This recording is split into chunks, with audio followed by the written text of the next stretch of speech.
Hey guys, it is your boy Magic the Joker from Kingdom 1628, and these are going to be tips 4 through 7 for the Road to Recovery, Road to Redemption for free-to-play players. The video got a little long before, so here are the rest of the tips. Number 4, I got zeroed. I know everybody has been zeroed before. Real tough. It's a big hit, especially to your esteem as a player into the game. So my advice, you're in a war zone, just in general, basically, you want to keep your resources low and you want to keep them in tokens. Tokens are these bad boys right here. You want the majority of your resources to not be accessible. You're a free-to-play player, so most of your available resources should be straight into building. You should not really have a bunch of resources on hand. Even if you know you're safe, you might not be safe. Ooh. Even if you think you're safe, you might not be safe. All right? So keep your tokens low.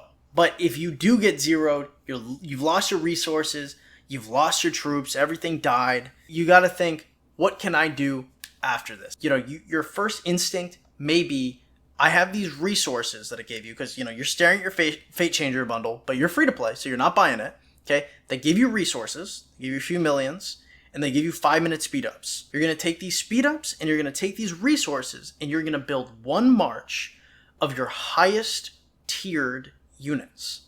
Okay, whether that's tier 3, tier 4, just make sure you have at least one march of your highest tiered units. Okay, you need to be doing barbarians. Your entire gem economy as a free to play player is off doing barbarians and chaining barbarians. And you need at least one march to do this. So the first thing you should do, take your speed ups, take your resources, and build a full march. Then use them to chain barbs. Okay? First thing you should do. Then clear a little bit of your hospital so you don't have deaths while you're doing barbarians. From that you can build up. Okay? But first thing you have to do is get a march of your highest tiered units. Okay? If you can heal your hospital and have that, great, good to go. But if you can't, train them. Another thing is you have to consider what led to this. Are you in an alliance that's warring? Are you in an alliance that's very aggressive? Okay? Peace is great for the kingdom. At the end of the day, to start KVK, you will be at peace or you will be laughed at. The alliances that aren't at peace with each other, the kingdoms that are having a civil war during KVK are laughed at. They're the donkeys. You don't want to be these people. There should be kingdom-wide peace. If there is no kingdom-wide peace, that kingdom is shit. Compromise are the building blocks of KVK. Compromise with your fellow alliances, okay? Your alliance should not be warmongering, and if they are, you should consider switching to a different alliance. Another thing is should you be shielded? Sometimes shielding is the right move, okay? You shield up 8 hours, maybe the fight is going to take 1 or 2 days. Fight should really not take more than 3 days before peace talk starts. If you're having week-long slug outs and they involve burning cities, there's an issue with one of the two alliances and you need to get the fuck out of there. Whether that involves teleporting to a pass that has nothing to do with the other alliance or it involves leaving your warmongering alliance for a more peaceful one, peace is almost always more valuable than war and Rise of Kingdoms. Be very careful with these warmongering alliances. That's about it. You get zeroed, make your march, make better decisions, make better friends. You got bad friends, you'll get robbed. Welcome to Rise of Kingdoms. Number 5. My hospitals are full and I cannot heal my troops. There's one thing and only one thing that I'm going to say. If your hospital is full and you cannot heal your troops and you weren't zeroed, which means you were fighting in the open field, I have no pity for you. No pity. If you did not know the open field is not for free-to-play players, you know now. Okay? Stay the fuck out of the open field if you are a free-to-play player. Free-to-play players focus on economic research. We focus on gathering. We focus on peace. We join rallies. We defend flags. We fucking, for sure, with our bunk-ass epic commanders and our shitty fucking research, we sure as fuck are not on the open field fighting. If you're in the first 30 days of your kingdom and your alliance is like, yo, you're either fighting or you're getting kicked, maybe you throw down. Maybe. You throw some fucking hands. Okay? Past the first 30 days, yo, reevaluate your fucking life. You're a free-to-play player. Stay the fuck out of the open field. All right? That's it. Number 5 is you should never be in this situation because you're never in the open field because you're a free-to-play player and you fucking know that shit. Okay? Number 6. Why do I always have low speed ups? It is pretty common. Free-to-play players, pay-to-win players. It is what it is. Sometimes people get a little antsy. They don't wait for runes. They don't wait for titles. They're just like, fuck it. I'm going to speed some shit up. So the first thing that I'm going to establish is the difference between speeding up a research and speeding up buildings. If you notice, I have one builder working, and my other builder is idle. Most of the time, I have 2 builders idle. Okay? This is because you don't have enough resources to keep building buildings, because buildings cost more resources than time, but research costs more time than resources. So you want to be able to build buildings and let them tick down, right? But if you can't afford to always be building buildings, that's okay. However, your academy should always be ticking down because so take a quick look, okay? I have hundreds of days of speed ups. Hundreds. It does not matter. I am nowhere near T5. I'm making progress, but I'm not close to it. So every second of every single day, I should have rune, title, and helped research ticking down in the academy. Okay? A sneaking in kingdom boost if I can. I'm making sure the academy is always working. You should never speed it up to the point where you can't slide in something else. Another thing to say with that is you shouldn't be speeding up buildings either, unless it's for an event. So let's say reach for the top. I am probably going to be able to get to reach for the top with minimal speed ups, okay? If you need to use speed ups to get here with building and research speed ups, it's cool, but you shouldn't normally be doing that. And if you are, the thing you should be speeding up is research because you're not building most of the time anyway. Don't speed up your buildings, and if you do, make sure you use building speed ups. You don't want to use those beautiful universal speed ups on it. My second point for why do I always have low speed ups is participating versus competing.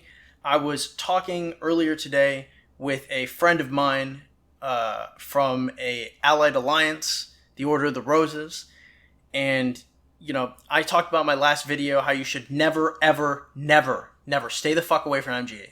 Sorry. Really got to me there. Just don't compete in MGE. If I was not abundantly clear, you should be getting your golden keys, your little gems, your golden stars. Get all those little fucking rewards and participate in the Mightiest Governor. Okay? I don't mean try to rank. I don't mean compete. Because there's a difference between participating and competing. For example, if you look over here at Reach for the Top, if I participate fully in this event, I'm going to get to 1,000,000 points, get my 5 legendary commander sculptures, and then I'm done. And then I'm finished. Okay? You think I can compete with these dudes? Unless you're whipping out the wallet, or you've been hoarding speed ups for 6 months or more, specifically for this event, maybe you can try. This is like day 1. And this dude has 16 million points. I'm 13 million power. Okay? I cannot compete. I can't. It's not possible to compete. Okay? So realize when you should participate and when you should compete. Okay? If you try to compete with the pay-to-wins, you're not going to have any resources and you're not going to have any speed-ups. So be very cognizant of what you're doing. Next is helps. I don't know what the fuck it is with people and getting real excited about events or waiting till the last minute to do their events. People just skip on helps all the time. Whether it's free to play, whether it's pay to win, they don't care. They're skipping on helps. Okay? Help your alliance all the time, right? But look, my helps are maxed. At this point, I can speed them up. Okay? Your helps, I think they reduce like 20-something% of the total research. If something gives you 10 days worth, you can remove like 2.5 days worth, almost 3 days of research time off that simply by waiting for your helps. Just don't get impatient. Plan your events out ahead. Wait for your helps. Please God. Even if you don't do titles, even if you don't do runes, okay? Please, Jesus Christ, use your helps. 20%, 30% shaved off? My God, that's crazy. Just wait for your helps. Don't be a fucking psychopath. Next is going to be the value of different speed up types and what you should be using them on.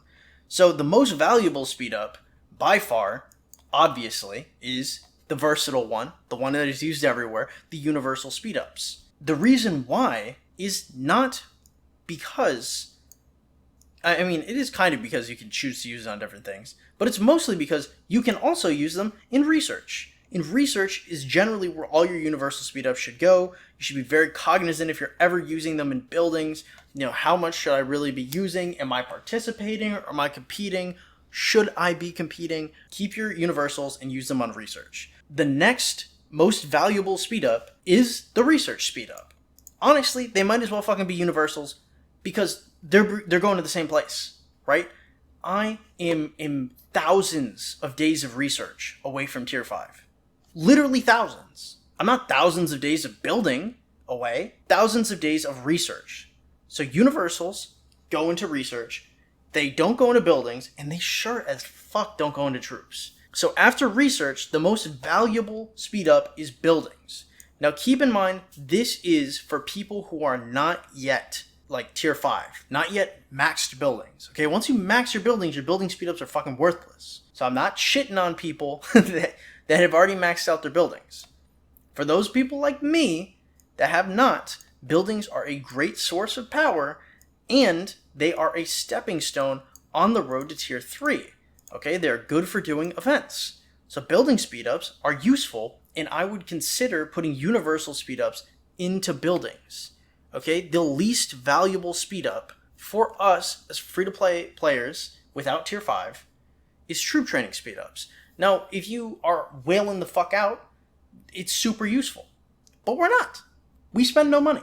So troops, I mean, they're good, right? The troop training speedups are fine, but realistically, we need more research and we need more research speedups. So your troop training speedups and your building speedups should be used in conjunction with events. You should never be in a situation where you have to use universal speedups on your buildings or on your troops to finish an event.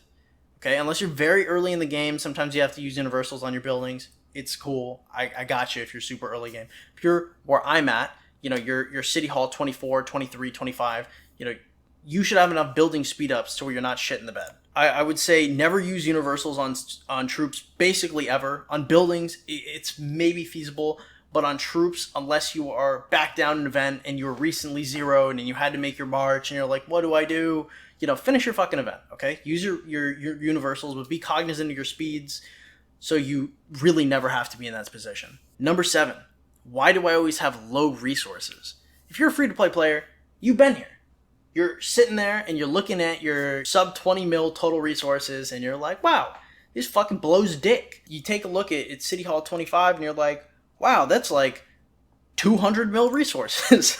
And you're like, why is this so expensive? Okay, you're a free-to-play player. You're not paying Lilith anything, and they don't know you shit. There are no ads in this game. So the only way they're making money is from people buying shit.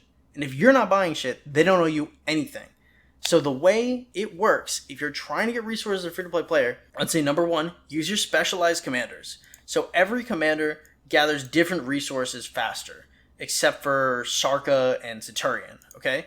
So Ishida gains food faster, Sion Diak gains gold faster. So I'm going to show you my marches, and I'm going to tell you how I gather resources. This is a gold march. This is Centurion Sion Diak for my gold march. This is a food march with Gaius. A wood march with Constance and Joan. Joan is on my wood march because I have 2 separate food marches. One with Gaius, one with Ishida. So just be cognizant that you're going to get roughly twice as much food as you are wood. But if you put Joan of Arc with that, on top of Constance already being a very strong gatherer with her extra resources bonus, you can kind of even them out. You don't want like a super large disparity. My 4th march is going to be Sarka, Cleopatra for my stone.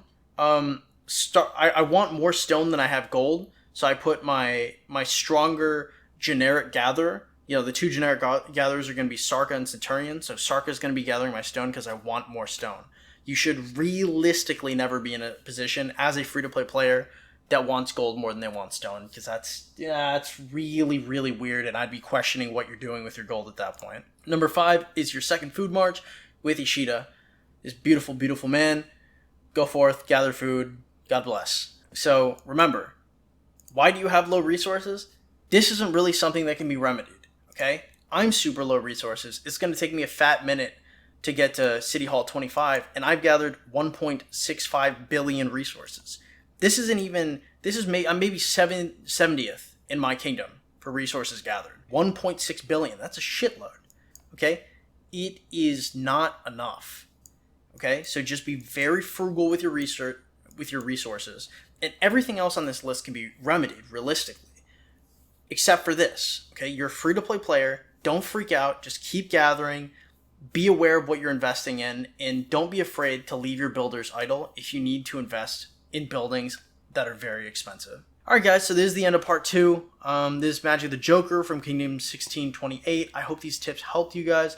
If there's anything you felt that I left out or any advice you guys need, I would love to make a video on it. Just shoot me a PM on Reddit. I'm Washed Up Panth over there. Or, you can just drop a comment. I'll catch you guys later. Have a great one.